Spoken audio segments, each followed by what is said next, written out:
Good morning. How are you doing, Christina? Good. How are you doing, Arrow? Absolutely fantastic. I got to tell you, I've had so many conversations with those that are associated with National Geographic Kids. This book right here, I got to tell you, I think it's the most fun I've ever had. I love this book. Oh, that is music to my ears. I absolutely love this book, too. It's fun. Every page, you're like, ooh, I learned something new, or I have funny jokes that I can tell. So true. But who doesn't love a great horse story? I mean, they're just a major part of our lives.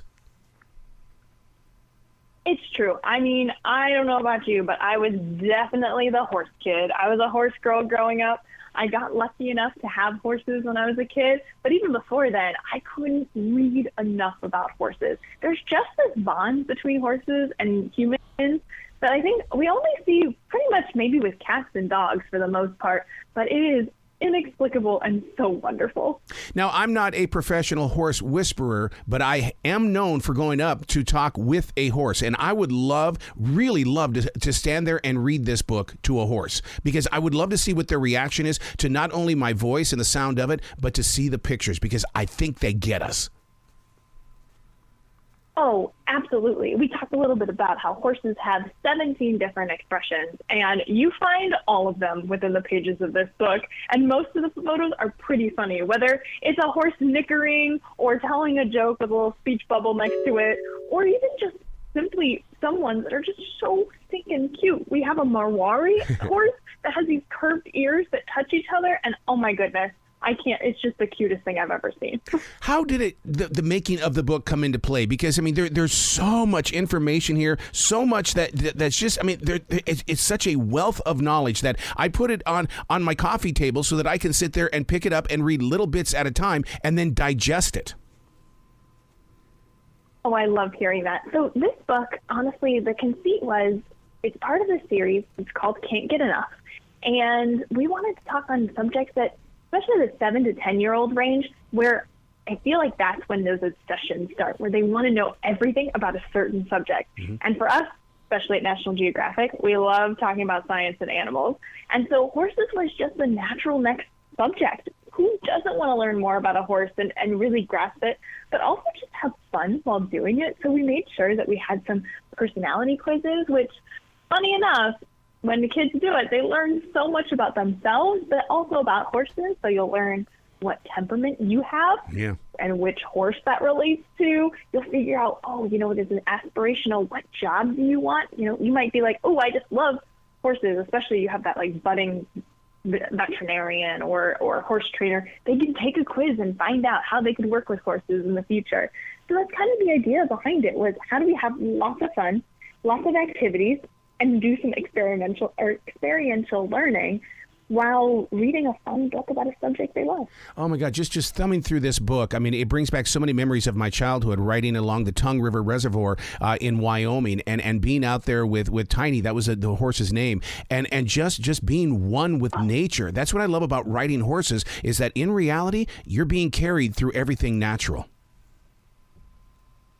Oh, it's so true. I actually had a horse named Blondie, who was a Belgian draft horse as a kid. And Blondie was so funny because she was raised by people who spoke German and not English. So I had to learn some German because she only spoke German.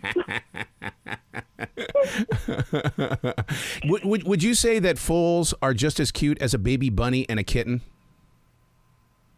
Oh my goodness, they're the cutest. The best part about a foal is that its little legs are like so long. They're already they're only already 80 to 90% of their adult length. So they are just these gangly little legs. They're just got the sweet little face, and then they grow into something beautiful and majestic later in life. So now, one of the things that's pretty cool about this, and listeners need to understand this is a conversation starter book. And one of the conversations that I brought up to not only adults, but children, was the fact that horses don't have fur. They've got hair. And you should see people's eyes go, what? I guess it is. Yeah, and it's even funny, we talk about the fact that, like, it's not like what you see with cats and dogs. It is definitely sometimes a little bit coarser, and that even it's important when you have its mane, which is their basically like the hair on our heads, but on their heads.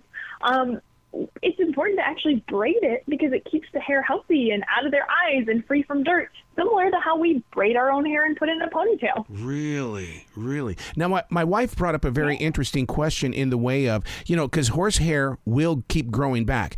Is it used in medicine as a way of creating wigs for those that are going through cancer? I'd have to look into that, but that's a fascinating idea. Because, our hair keeps growing back and we donate hair all the time. Yeah, I think that's she may be onto something. She may look into that. Arabian horses, my goodness. Boy, you give us a list of names of the greatest leaders of all time. What is it about the Arabian? Oh, Arabians are just one of the most beautiful, stunning horses. And you'll see when you watch them do their prancing and walking about, their tails are straight up in the air, and you wonder what about this horse makes them so cool. And actually, the ability to do that tail up is not actually normal in most horses. It's just the Arabian, and that's because they have 2 less vertebrae in their spines, but they can lift their tails when they're excited.